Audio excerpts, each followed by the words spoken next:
الحمد لله نحمده ونستعينه ونستغفره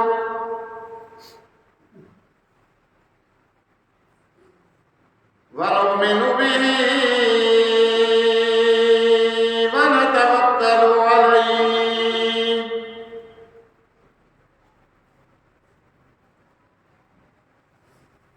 ونعوذ بالله من شرور أنفسنا ومن سيئات أعمالنا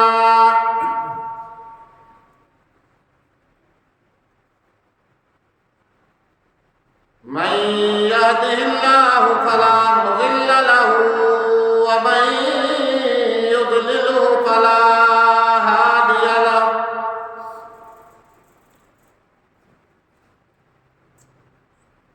ونشهد أن لا إله إلا الله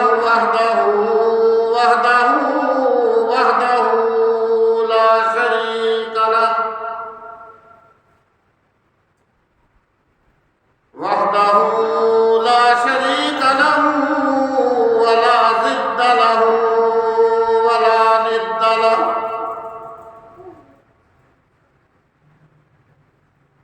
وحده لا شريك له ولا مثل له ولا مثال له ولا تمثيل له ونشهد أن سيدنا وسندنا وحبيب ربنا وطبيبنا وطبيب قلوبنا ومولانا محمد ومولانا ومرشدنا وهادينا محمدا عبده ورسوله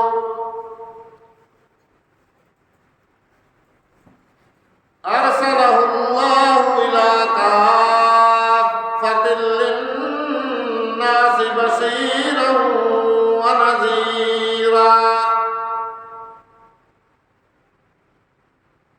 وداعيا إلى الله بإذنه وسراجا منيرا يا أيها النبي إنا أرسلناك شاهدا ومبشرا ونذيرا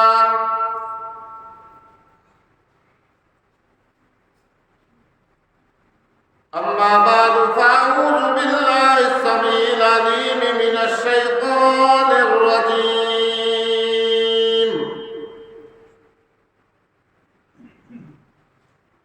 بسم الله الرحمن الرحيم هو الذي بعث في الأميين رسولا منهم يتلو عليهم آياته ويزكيهم ويعلمهم الكتاب والحكمة وإن كانوا من قبل لفي ضلال مبين صدق الله مولانا العظيم وبلغنا رسوله النبي الكريم ونحن على ذلك من الشاهدين والشاكرين والحمد لله رب العالمين ربنا تقبل منا إنك أنت السميع العليم وتب علينا إنك أنت التواب الرحيم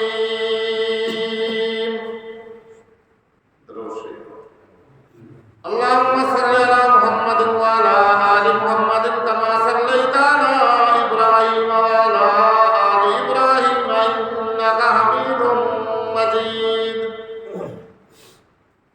اللهم بارك على محمد وعلى آل محمد كما باركت على إبراهيم وعلى آل إبراهيم إنك حميد مجيد هو الحبيب الذي ترجى شفاعته لكل هول من الأحبال مقتحم يا رب صل وسلم دائما أبدا على حبيبك خير الخلق كلهم سبحانك لا علم لنا إلا ما علمتنا إنك أنت العليم الحكيم رب اشرح لي صدري ويسر لي أمري واحلل عقدة من لساني يفقهوا قولي اللهم رب زدني علما اللهم رب زدني علما اللهم رب زدنا علما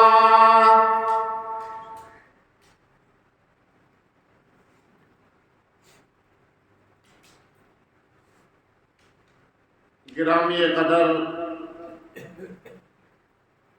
صدر وقار انتہائی واجب الاحترام بزرگوں دوستوں عزیز طلباء کرام،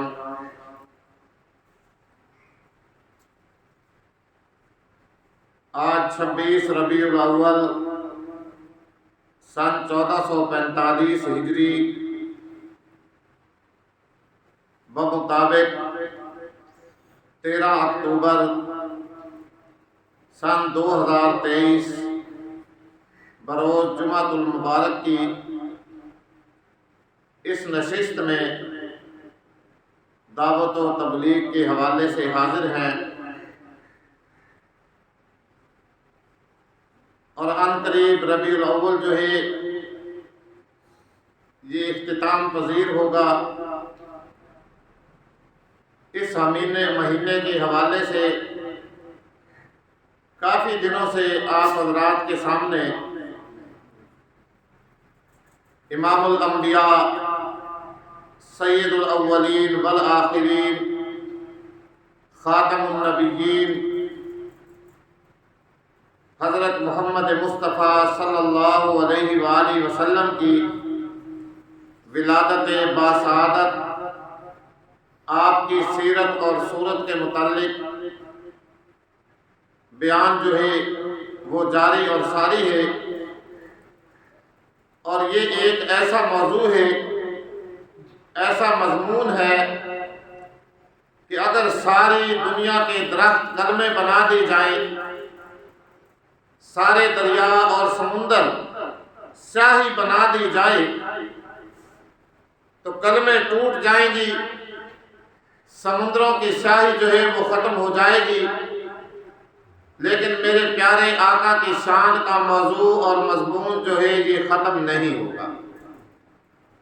دنیا کے اندر بڑے بڑے لکھاری آئے، بڑے بڑے ادیب آئے، بڑے بڑے مصنف آئے، بڑے بڑے مؤلف آئے، بڑے بڑے مفکر آئے، بڑی بڑی کتابیں لکھنے والے آئے، لیکن سارے کے سارے حقیقت میں پیچھے رہ گئے، محمد بہت آگے چلا گیا۔ مولانا مناظر حسن گیلانی رحمۃ اللہ علیہ علماء دیوبند میں سے ایک بہت بڑے عالم گزرے ہیں، اللہ ان کی قبر پہ کروڑوں رحمتیں نازل فرمائے۔ انہوں نے ایک کتاب لکھی ہے، چھوٹی سی کتاب، چھوٹا سا کتابچہ۔ اصل میں کتاب بھی کیا ہے، اللہ کے نبی صلی اللہ علیہ وآلہ وسلم کی شان مبارک میں انہوں نے ایک خط لکھنا شروع کیا۔ خط عشاء کے بعد وہ خط لکھنا شروع کیا، لکھتے گئے لکھتے گئے لکھتے گئے، جب صبح فجر کا وقت ہوا تو اتنا لکھا کہ وہ ایک چھوٹی سی کتاب بن چکی تھی۔ خط لکھنے بیٹھے لیکن لکھتے لکھتے چھوٹا سا کتابچہ بن گیا۔ اس کا نام ہے النبی الخاتم۔ اس کتاب کا نام النبی الخاتم۔ بڑی بڑی کتابیں دنیا کے اندر آئی آپ کی سیرت صورت کے بارے میں، لیکن النبی الخاتم جو ہے وہ اپنی مثال آپ ہے۔ انہوں نے بات کس طرح شروع کی؟ کتاب کی ابتدا وہ چند جملے میں سنا کے آپ کو اپنی بات شروع کرتا ہوں۔ وہ لکھتے ہیں یوں آنے کو تو سب آئے، یوں آنے کو تو سب آئے، لیکن مکہ میں ایک ایسا محمد آیا جو آیا تو آتا چلا گیا، بڑا تو بڑھتا چلا گیا، پھلا تو پھلتا چلا گیا۔ یہاں سے انہوں نے یہ کتاب شروع کی۔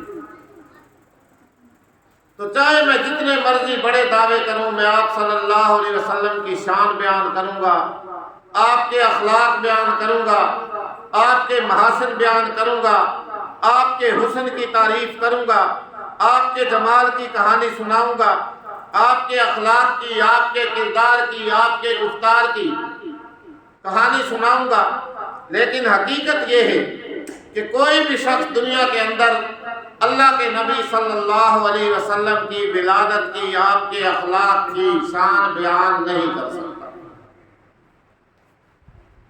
تو آج میں آپ کے سامنے اللہ کے نبی صلی اللہ علیہ وسلم کی ایک ولادت کے بجائے دو ولادتوں کا تذکرہ کروں گا۔ آپ حیران ہوں گے، آپ کہیں گے کہ مولوی صاحب ولادت تو ایک ہی مرتبہ ہوتی ہے، پیدا تو انسان ایک ہی مرتبہ ہوتا ہے، دو ولادتوں کا کیا معنی ہے؟ لیکن جب آپ بات غور سے سنیں گے اور سمجھیں گے تو آپ کو اس بات کی سمجھ آ جائے گی کہ آپ علیہ السلام کی ولادت دو دفعہ دو مرتبہ کس طرح وجود کے اندر آئی۔ غور کیجئے، ایک دفعہ آپ دنیا کے اندر ظاہر ہوئے ابن عبداللہ کی حیثیت سے، اور پھر 40 سال بعد آپ کا ظہور ہوا دنیا کے اندر محمد الرسول اللہ کی حیثیت سے۔ ایک بار آپ کی 12 ربیع الاول کو یا 8 ربیع الاول کو یا 9 ربیع الاول کو یا 13 کو مختلف اقوال ہیں، آپ کی ولادت جسمانی ہوئی، اور 40 سال بعد گزرنے کے بعد 40 سال گزرنے کے بعد جس کو ہم نبوت سے تعبیر کرتے ہیں، اس وقت آپ کی ولادت روحانی ہوئی۔ سنتے جائیے دو مرتبہ کس طرح۔ ایک دفعہ ربیع الاول کے مہینے میں کسی بھی تاریخ کو آپ کا جمال دنیا میں ظاہر ہوا، اور پھر 40 سال گزرنے کے بعد آپ صلی اللہ علیہ وسلم کا کمال دنیا میں ظاہر ہوا۔ تو اس طرح گویا کہ دو مرتبہ آپ کی ولادت وجود کے اندر آئی، ایک ولادت جسمانی اور ایک ولادت روحانی۔ تو دونوں ولادتوں کا تذکرہ کرنا یہ ہمارے لیے عین اطاعت، عبادت اور خیر کی چیز ہے۔ دونوں تذکروں پہ ہمیں نیکی کا کرنے پہ اور سننے پہ ثواب ملتا ہے، اللہ کی ذات راضی ہوتی ہے۔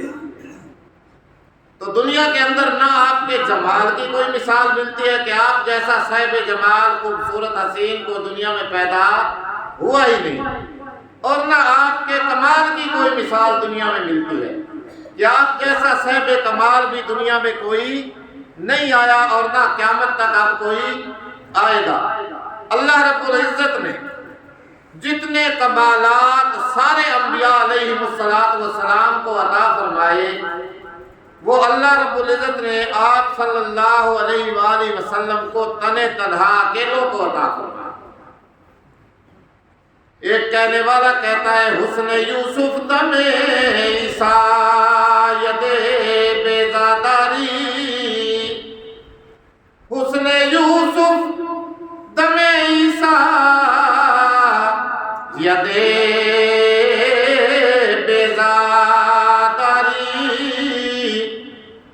خوباں ہمیں دارد تو تنہا داری۔ اے میرے پیغمبر، اے میرے لاڈلے پیغمبر، اے میرے پیارے آقا حضرت محمد رسول اللہ صلی اللہ علیہ وآلہ وسلم، اللہ رب العزت نے سیدنا یوسف علیہ السلام کو حسن و خوبصورتی والا معجزہ عطا فرمایا، اتنا حسن عطا فرمایا۔ حدیث پاک میں آتا ہے اللہ کے نبی صلی اللہ علیہ وسلم خود اپنی زبان مبارک سے ارشاد فرماتے ہیں کہ جب اللہ رب العزت نے حسن کو پیدا فرمایا، جمال کو پیدا فرمایا، خوبصورتی کو پیدا فرمایا، تو آدھا حسن اللہ نے ساری دنیا کے اندر تقسیم فرمایا۔ کتنا حسن بھائی؟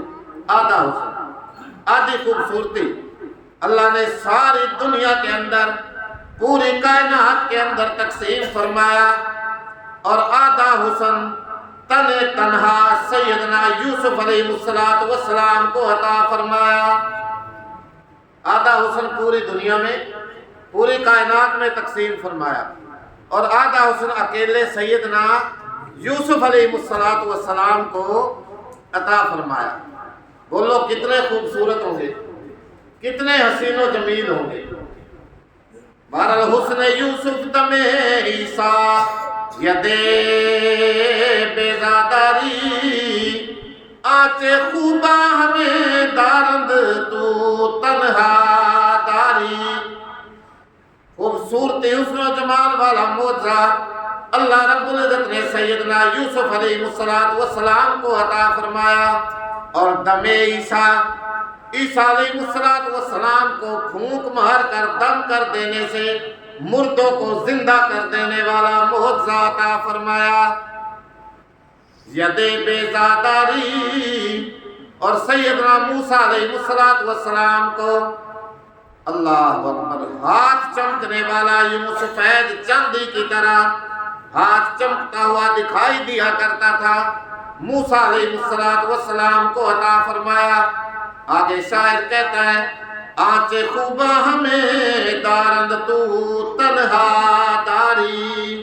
اے میرے محبوب، اے میرے پیارے آقا محمد رسول اللہ صلی اللہ علیہ وسلم، جتنی یہ ساری خوبیاں، جتنے کمالات، جتنے معجزات اللہ رب العزت نے 1,24,000 کم و بیش انبیاء علیہ السلام کو عطا فرمائے، آنچے خوبا ہمیں دارند تو تنہا داری، وہ سارے کے سارے اللہ نے آپ اکیلے کو عطا فرما دیے۔ اللہ اکبر۔ اب یہاں اللہ کے نبی کے معجزات کا ذکر کرنا شروع کر دوں نا، آپ کا وقت ہی سارا اسی میں چل جائے گا۔ بڑے بڑے معجزے اللہ نے اپنے پیارے محبوب کو عطا فرمائے۔ بہرحال بات میں یہ عرض کر رہا ہوں کہ نہ آپ نے کہ حسن و جمال کی دنیا کے اندر کوئی مثال ملتی ہے، اور نہ آپ کے کمال کی دنیا کے اندر کوئی مثال ملتی ہے۔ اللہ نے آپ کو بڑا خوبصورت، بڑا حسین و جمیل پیدا فرمایا۔ قرآن سے اس کی مثال، جس کے حسن کی قرآن تعریف کرے، بولو میں اور آپ اس کی کیا تعریف کر سکتے ہیں۔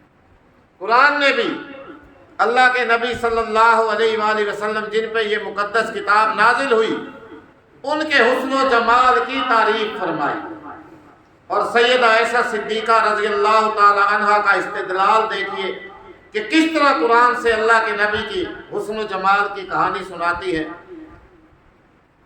کوئی بھی صحابہ کو مسئلہ پیش آیا کرتا، کوئی بات پوچھنی ہوتی، تو سیدہ عائشہ صدیقہ رضی اللہ تعالی عنہ کی خدمت میں حاضر ہوا کرتے تھے۔ بڑے بڑے مسائل حل کیے عائشہ صدیقہ نے، بڑے بڑے مسئلے بیان فرمائے عائشہ صدیقہ نے۔ جب بھی صحابہ کو کوئی مشکل پیش آتی، کوئی مسئلہ درپیش ہوتا، فوراً اماں عائشہ صدیقہ رضی اللہ تعالی عنہ کی خدمت میں حاضر ہوتے۔ ایک دن چند صحابہ اسی طرح حاضر ہوئے اور عرض کی، اماں پیارے آقا کی کوئی بات تو سنائیے، پیارے آقا کا کوئی حسن و جمال تو بیان کیجیے۔ اماں عائشہ صدیقہ رضی اللہ تعالیٰ عنہ فرماتی ہے، واہ کیا بات ہے، قرآن نہیں پڑھتے ہو، قرآن کی تلاوت نہیں کرتے ہو؟ عرض کی اماں جی پڑھتے ہیں، تلاوت بھی کرتے ہیں۔ فرمایا کہ قرآن کے ہر رکوع میں، ہر صورت میں، ہر آیت میں، ہر لفظ میں ہر حرف میں قرآن کے ہر ورق پڑھ کے دیکھو، محمد کا حسن و جمال وہاں سارا بیان کیا جاتا ہے، سارا اس کے اندر اللہ نے بیان فرمایا ہے۔ اللہ اکبر۔ قرآن مقدس سے میں پوچھتا ہوں، اے قرآن مقدس، ذرا محمد کے حسن و جمال کی کہانی تو سنا، تعریف تو بیان کر۔ قرآن فرماتا ہے پڑھنے والے 12واں سپارہ سورہ یوسف اٹھا کر کے دیکھ، سیدنا یوسف علیہ السلام کا واقعہ تو پڑھ کر کے دیکھ، اتنے خوبصورت، اتنا حسن و جمال، حتیٰ کہ اللہ اکبر، جس کے گھر میں پرورش پائی، جس کا فرضی نام اس مائی کا کیا ہے؟ زلیخا۔ قرآن نے مائی کا نام بیان نہیں کیا، فرضی نام ویسے زلیخا اس کا نام دیا جاتا ہے۔ عزیز مصر کی بیوی تھی، بیگم تھی، بڑی امیر کبیر، کوئی اس کے ہاں دولت کی کمی نہیں تھی، کوئی رزق کی کمی نہیں تھی، مال و دولت کی محتاج تھی۔ بہرحال یوسف علیہ السلام پہ عاشق ہو گئی، دل و جان سے فریفتہ ہو گئی، مر مٹنا شروع کر دیا۔ جب عورتوں کو، مصر کی بیگمات کو، وزراء زادیوں کو یہ پتہ چلا کہ اس کے گھر میں تو کوئی بڑا حسین و جمیل خوبصورت نوجوان ہے، اصل میں ارادہ تو ان کا یہ تھا کہ زلیخا کا کسی طرح سے اس سے دل اترے اور ہم اس کو اپنائیں، ہم اپنا بنانے کی کوشش کریں۔ بہرحال بات مختصر کرتا جاؤں، انہوں نے آ کر کے زلیخا کو تانے دینا شروع کر دیے کہ دیکھو غلام پہ عاشق ہو گئی، نوکر پہ مر مٹنا شروع کر دیا۔ جیسے اپنی زبان میں کہتے ہیں نا، ڈھمڑائی تک اسے راش دیکھتے تھے ڈھٹھی ہو یا کمی تے ڈھہ گئی ہے۔ بہرحال انہوں نے تانے دینا شروع کر دیے، آوازیں کسنا شروع کی، ایک شور مچا۔ تو زلیخا کو جب اس بات کا پتہ چلا نا کہ کیوں نہ ہو کسی ایک دن ان کے ان تانوں کا جواب دیا جائے، ان کو سمجھایا جائے کہ یوسف ہے کیا چیز۔ اللہ کا قرآن فرماتا ہے وَقَالَ نِسْوَةٌ فِي الْمَدِينَةِ امْرَأَتُ الْعَزِيزِ تُرَاوِدُ فَتَاهَا عَن نَفْسِهِ قَدْ شَغَفَهَا حُبًّا إِنَّا لَنَرَاهَا فِي ضَلَالٍ مُبِينٍ۔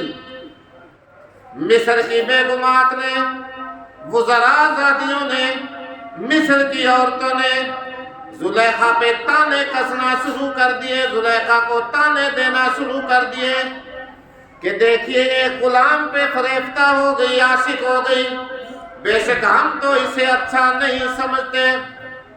فَلَمَّا سَمِعَتْ بِمَكْرِهِنَّ أَرْسَلَتْ إِلَيْهِنَّ وَآتَتْ لَهُنَّ مُتَّكَأً۔ مائی صاحبہ، مائی زلیخا یہ باتیں سنتے سنتے تنگ آ گئی، تانے دیتے سنتے سنتے تنگ آ گئی۔ بالآخر تنگ آ کر کے اس نے ایک دن یہ پروگرام بنایا کہ کیوں نہ ہو کسی دن ان کو ان تانوں کا جواب دیا جائے۔ چنانچہ اس نے ایک دعوت کا اہتمام کیا، ایک پارٹی کا اہتمام کیا، دعوت کی، اور سب بیگمات جتنی تھی نا، جو جو تانے دیا کرتی تھی، جو جو اس پہ آوازیں کسا کرتی تھی، ان سب کو اس نے دعوت دی کہ فلاں دن جو ہے نا میرے گھر تمہاری دعوت ہوگی۔ چنانچہ اس نے بڑا اہتمام کیا۔ اس کے ہاں کس چیز کی کمی تھی؟ وزیر خزانہ کی بیوی تھی، کوئی کمی نہیں تھی مال و دولت کی، رزق کی۔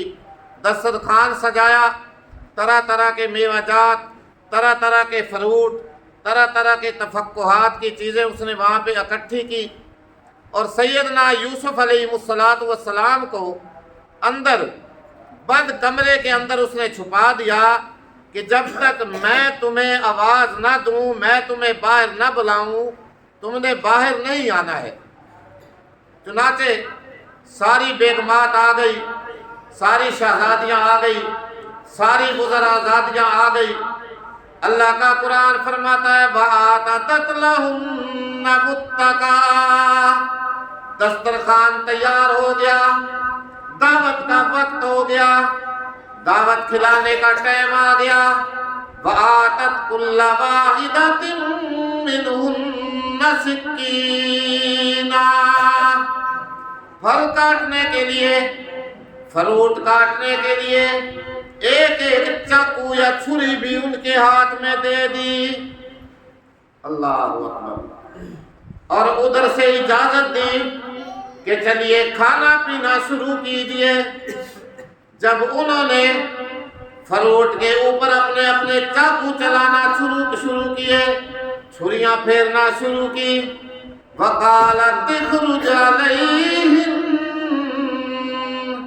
اور سیدنا یوسف علیہ السلام کو آواز لگائی اور کہنے لگی کہ اے یوسف ذرا باہر آئیے، ان کو اپنے حسن و جمال کا نظارہ تو کرائیے، اپنا دیدار تو کرائیے۔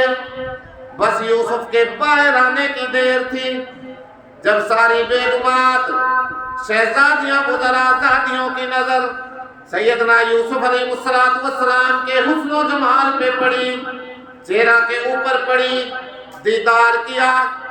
اللہ اکبر۔ فلما رأينه أكبرنه وقطعن أيديهن، اللہ اکبر۔ جو نظر پڑی، نظر پڑنے کی دیر تھی، ان ساریوں نے اپنے اپنے فروٹ پہ چھری چلانے کے بجائے کسی نے انگوٹھا کاٹ لیا، کسی نے انگلی کاٹ لی، کسی کے ہاتھ پہ چھری اور چاقو چل گیا۔ قرآن کسی مولوی کی کہانی نہیں ہے، نہ کسی عام کتاب کی، قرآن کی نص قطعی 12واں سپارہ اور سورہ یوسف علیہ السلام۔ پھل کاٹنے کے بجائے کسی نے انگوٹھا کاٹا، کسی نے انگلی کاٹی، کسی نے ہاتھ کاٹا۔ وَقُلْنَا حَاشَ لِلَّهِ، اور بول اٹھی، کہنے لگی اللہ کی قسم۔ کس کی قسم بھائی؟ مسلمان نہیں تھی، غیر مسلم تھی۔ کہنے لگی اللہ کی قسم۔ اللہ ہمیں بھی اپنے بارے میں یہ عقیدہ بنانے کی توفیق عطا فرمائے، اپنی قسم اٹھانے کی توفیق عطا فرمائے۔ قسم ہر بات میں تو اٹھانی بھی نہیں چاہیے، ہم تو عجیب عجیب قسمیں اٹھاتے ہیں نا۔ اللہ اکبر۔ تیرے بیٹے کی قسم، تیرے بھائی کی قسم، تیرے باپ کی قسم۔ اللہ اکبر۔ کہنے لگی حاشا للہ،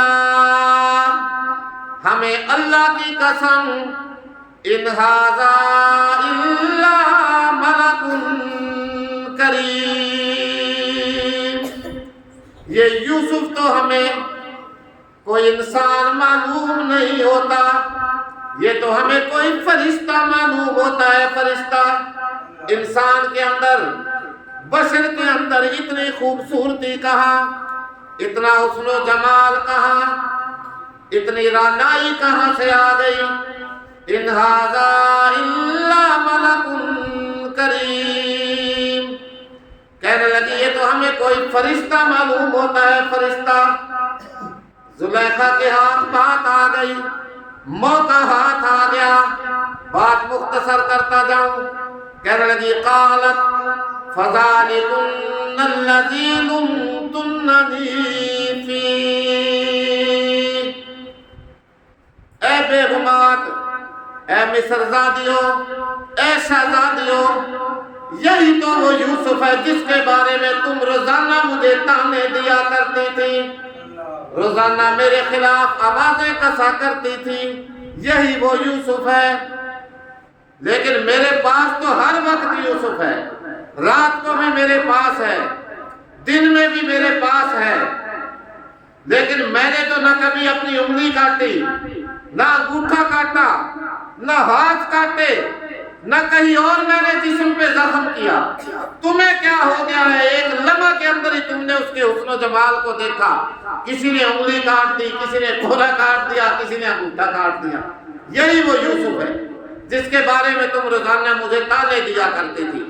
تو اما عائشہ صدیقہ رضی اللہ تعالی عنہا قرآن کی آیت سے استدلال فرماتی ہیں، اپنے پیارے آقا، اپنے پیارے شوہر حضرت محمد رسول اللہ صلی اللہ علیہ وآلہ وسلم کے حسن و جمال کی تعریف بیان کرتی ہیں، فرماتی ہے کہ مصر کی بیگمات نے یوسف کا حسن دیکھا، مصر کی وزرازادیوں نے یوسف کے حسن و جمال کا دیدار کیا، مصر کی شہزادیوں نے یوسف کو ایک گھڑی دیکھا، کسی نے ہاتھ کاٹ لیا، کسی نے انگلی کاٹی، کسی نے انگوٹھا کاٹا، کسی نے گھٹنا کاٹا، لیکن اگر میرے محبوب کا حسن و جمال دیکھ لیتی تو اپنے دلوں کے بھی ٹکڑے کرتے۔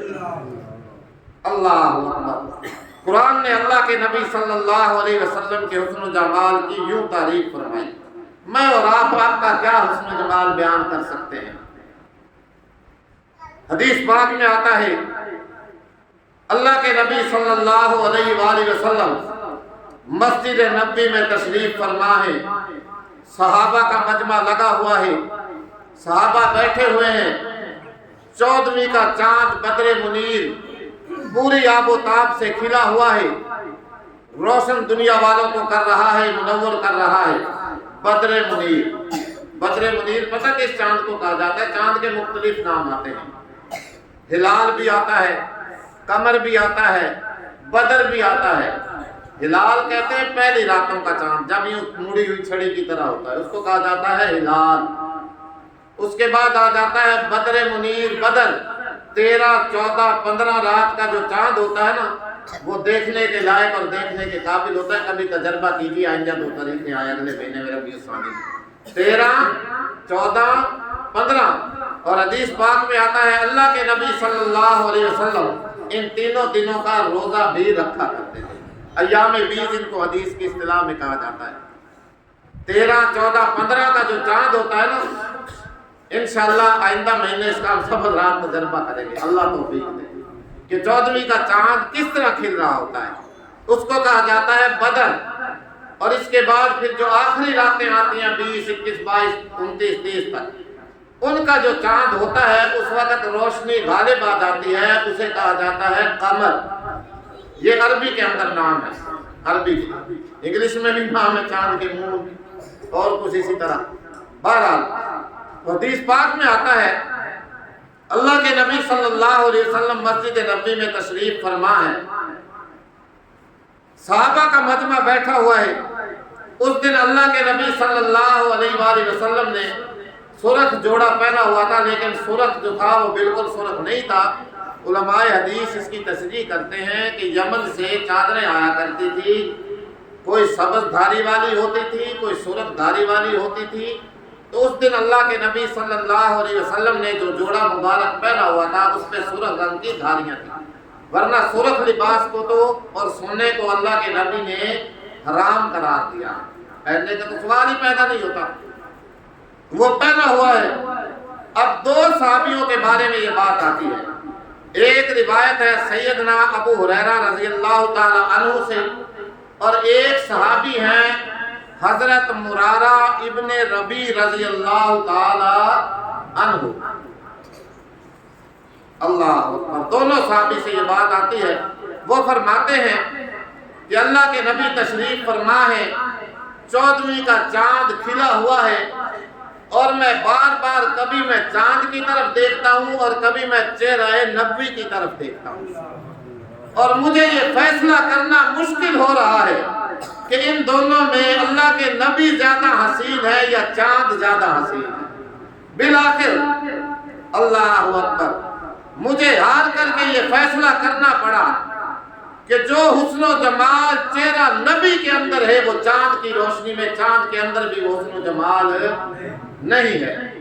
چاند سے تشبیہ دینا یہ بھی کیا انصاف ہے، چاند سے تشبیہ دینا یہ بھی کیا انصاف ہے، چاند پہ تو چھایاں ہیں لیکن محمد کا چہرہ صاف ہے۔